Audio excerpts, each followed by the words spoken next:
Welcome to Love Lines.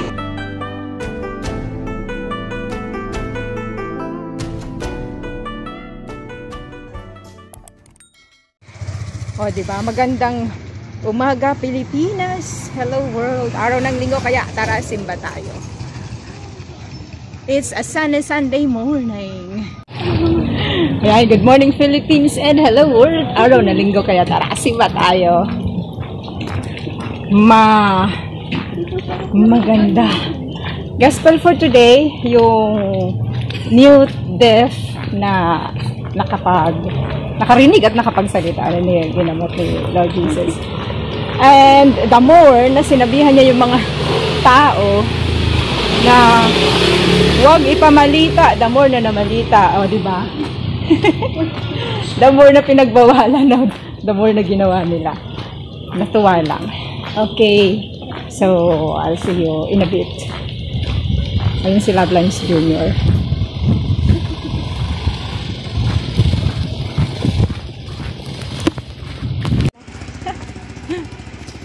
Alright. So, mabilis ang lakad to. Tingnan natin kung gaano kalikot yung camera ko. Dito na si Father. Si Father Jomer ba to? Morning, sister.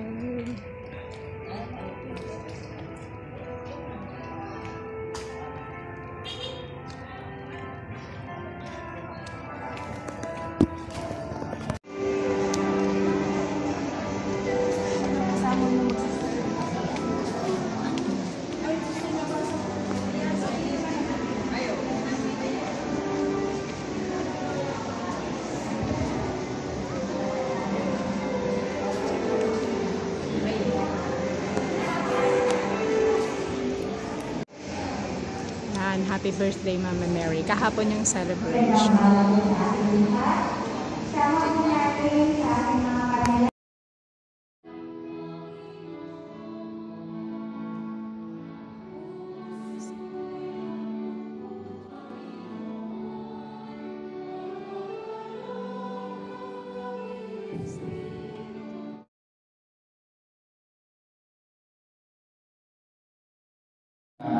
Sa buhay. Ngunit ang punto dito ay lahat po tayo ay naka-experience ng tinatawag nating pagsubok sa buhay. Lahat po tayo ay naka-experience ng tinatawag nating bagyo o sakuna sa buhay. Kaya nga ang mga sakuna nito, minsan ito po yung nagpapatibay sa atin para lalo pang paglakbay, para lalo pang ganahan sa ating buhay. Ngunit minsan, pag mayroon po tayo na experience ng mga problema, mga pagsubok, mga suliranin, tayo po ay napapanghinaan ng loob at minsan tayo po ay sumusuko at minsan gusto po natin takasan ang problema natin sa ating buhay. Ngunit ating pagkatandaan, mga kapatid, na lahat po tayo ay mayroong dinadala ng mga pagsubok sa buhay. Lahat po tayo ay mayroong dinadala ng mga suliranin sa ating buhay na dapat natin harapin, dapat natin batahin, at dapat natin pasanin. At ito po ang narinig natin sa ating Ebanghelyo, ang tingin at utay. Mayroong dinadala ng hirap sa kanilang buhay. Mayroong dinadala ng matinding problema sa kanilang buhay. Hindi makarinig, hindi makakita, hindi makapagsalita. Ito po ang matinding pagsubok sa kanilang buhay. Ngunit sa pagpatuloy nila ng kanilang buhay, dumaan ang Diyos sa kanilang buhay, dumaan ang kanilang Isang Kristo sa Sidon at Tiro, pumunta sa Decapolis at doon gumawa ng panahon. Atin pong alalahanin na ang mga lugar na ito ay lugar po ng mga hindi, lugar po ng mga pagano, lugar po ng mga walang Diyos, lugar ng mga taong sara ang tainga at sara ang puso at isipan sa tinatawag natin pananampalataya. Ngunit sa kanilang buhay, dumaan ang Panginoon, Kristo. Sa pagdaan ng Panginoon sa kanilang buhay, tumawag ang mga ito na Panginoon, anak kami, gusto po namin makakita. Gusto po namin makarinig. Gusto po namin gumaling. Kaya ang sabi ng ating Panginoon, itatag, buksan. Nabuksan ang kanilang tanda, nabuksan ang kanilang isip, nabuksan ang kanilang mga lahi. Sila po ay nakatinig, sila po ay nakapagsalita at gumaling sa kanilang kapansanan. Ang kanilang problema na dinadala ay nagkaroon po ng solusyon. Ang mga daladala nilang pagsubok sa buhay ay nagkaroon po ng tinatawag natin kagalingan. Nagiging maayos, nagiging maganda. Bakit? Ito po ay dahil tumawag sila sa Panginoon. Ito po ay dahil sila po ay lumulog sa Panginoon. Sila po ay humingi ng pagpapala sa kabila ng matinding pagsubok na kanilang dinadaanan. Kaya kung titignan po natin ang bulan, ang pipi, yung mga tao ito ay mahirap po. Ang mga tao ito ay talagang matindi po ang pinagdaanan nila sa kanilang sarili. Pag may nagsasalita, hindi po nila narinig. Pag may nagsasalita, sila po ay hindi makapagsalita ng maayos. Hindi po ba? Pag tayo po ay hindi makadinig, pag tayo po ay hindi makapagsalita ng maayos, mahirap tayo itinigin. Mahirap tayo ulawain. At ibig sa lahat, walang taong lumalapit sa atin dahil sa ating kapansanan. Ngunit kung ating titignan, yung mga taong ito, isiniksik po nila ang kanilang mga sarili sa ating Panginoon. Sila po ay tumatawag, sila po ay nagmamakaawa, sila po ay tumulong sa ating Panginoon. Sa kanilang pagtulong, sila po ay binigyan ng pagpapala. Kahit na sila ay hindi kalahit ng ating Panginoon. Kahit na sila ay makahigil. Kahit na sila ay may buong pansanan. At ito ang pinapakita sa atin ng ating Panginoon na kahit ano man, sino man, ano man ang pinagdadaanan natin sa ating buhay, malakas man tayo mahina, maganda man tayo o pati, payat na tayo umatama, walang itinatami ang Diyos. At yun po ang nilagay natin sa ating karawang pagpasok. Ang Diyos ay hindi namimili. Ang Diyos ay antay-antay sa pagtato sa lahat ng tao. Ang Diyos ay nagbibigay ng biyaya at pinaka-experience sa atin yung kanyang pagpapala. Ang Diyos ay patuloy na nagkakaloob at nagpapagawa sa atin ng kanyang awa at ng kanyang kapal. Ang Diyos ay patuloy na dumidinig sa ating mga pananalig. Ngunit minsan, kapatid, tayo po ay sumusuko. Minsan, sa dinaanan na tayo ng matinding pagsubok, nanghihina tayo. Minsan, sumusuko tayo. Minsan, tinatanong natin kung mayroon ang Diyos. Minsan, hindi naman natin tinatanong.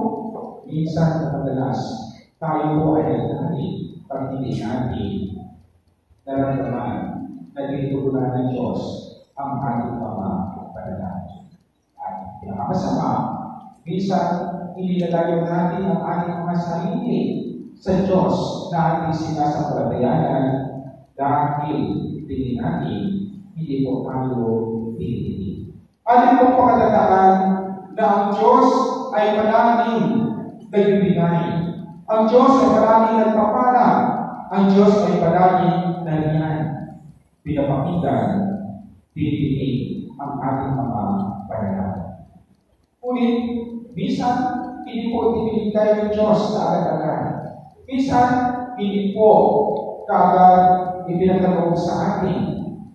Minsan, madalas, tingin po ang pagbibigay ng Diyos sa atin. Ito po ay dating marami. Tinitingnan niya kung ito ba ay nakatulong, kung ang ating mga dasal ba ay tama o wasto, kung ang ating mga dasal ba ay para sa atin o para sa ating kapwa. Ating pong katandaan na hindi po pili ang Diyos. Ating pong katandaan na ang Diyos, tayo po ay nakikita ng Diyos palagi at alam ng Diyos kung ano ang ating mga pangangailangan. Alam ng Diyos kung sino at ano po ano. Kaya, ang paalala po sa atin ng ating Panginoon, huwag po natin palaging isaan ang ating mga paningin, ang ating mga puso at ang ating isip. Buksan po natin pagtulad ng pagbukas niya ng paningin, pagtulad ng pagbukas niya ng dami ng isang tao hindi makapagsalita at tayo po lahat ay mahal ng Diyos. Tayo po lahat ay hinihiling ng Diyos. At ang pag-ibig ng Diyos ay para sa lahat. Hindi lamang sa isang tao, hindi lamang sa isang personalidad, kundi lahat po tayo binibigyan ng pagkakataon o ng pagpapala. At minsan, ito po ay nakadepende kung ano ang response natin. Ito po ay nakadepende sa ating mga sarili. Kung saan po ang isip at ang ating puso, hindi po natin makikita ang pagpapala ng Diyos. Yung mga kapatid, sa pagdulog po natin sa Diyos, nawa, mayroon po tayong tinatawag ng pagpapababa. Kahit na tayo ay makasalanan, huwag po tayong mahirap lumapit sa Kanya. Dahil na po tayo ay binibigyan niya ng pagkakataon para magbago, para madama ang kanyang awa at ang kanyang kabaw, lalo-lalo na ang kanyang pag-ibig sa bawat isa sa atin. Kahit tayo po ang makasalanan, kahit po tayo ay naliligaw ng landas, pag lumapit tayo sa Kanya, tayo po ay kanyang kinakawalan at inaaraw. Tumayo. Sumas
earbuds lang itong hawak ko. Testing. Sana maganda yung sound. Kasi nung nakaraang linggo, hindi magandang sound dito. Gumagalaw-galaw kasi. Alright. So, buod ng ano ngayon, ng ceremony father. Yan. Huwag kang mawala ng pag-asa. Yan. Dumarating sa buhay natin mga problema. Pero, hindi tayo pinababayaan ng Diyos. Tapos, huwag kang manghusga. Kasi ba yung paningin ng Diyos? Second reading kasi, dapat maging fair. Parang ganun. Maging fair ka sa pagtrato sa kapwa mo. And, yan sa first reading yun yung huwag kang mawawala ng pag-asa. Dahil, yun, walang imposible sa Diyos. Makakakita ang bulag, makakarinig ang hippie na kinonfirm doon sa gospel today na si Jesus, our Lord Jesus, ginamot niya yung tao na bulag, na piti at dingi. So, walang imposible. Maniwala ka lang kasi lumapit sila sa ating Panginoon para pagalingin.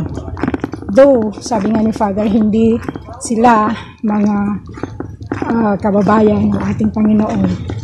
Pero naniwala sila, humiling sila na pagalingin. At pinagalingan niya ng ating Panginoon yung bulag. Bulag yung pipi at bingi. So, kahit sino, sabi nga ni Father, kahit pakasalanan ka, humingi ka ng tawad, lumapit ka sa Panginoon, ang pagmamahal ng Diyos at awa ay hindi nasusuka. Lumapit ka lang at ikaw ay pakikinggan. Yun nga lang, yung mga dasal natin ay depende na rin kung pagbibigyan niya agad-agad, delayed, or depende rin kung iyon ay pagbibigyan niya kung yun ay nararapat at makakabuti sa atin. So, that's it. Okay. Ginagamit ko yung aking hand. Ano to? Hand. Ginagamit ko yung aking tripod selfie stick. Gamit na gamit. Say hi, Love Line Stream. Diba ang galing? Saktong-sakto kung anong problema, ano mo sa Panginoon, lapit mo lang. Because in God, there's nothing is impossible. Just have faith. Huwag kang panghinaan ng loob. Ay! Sana hindi maingay itong ang video nito. Sana hindi siya maingay. Kasi gumaganon-ganon ang lakad din. Alright!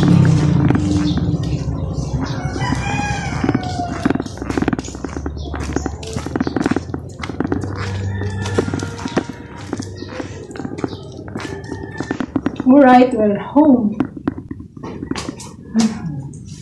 Palabas ako muna.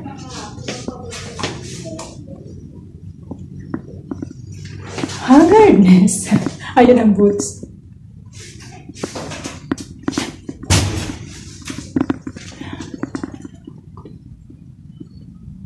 Ayan. Okay lang ba to? Alright, we're home.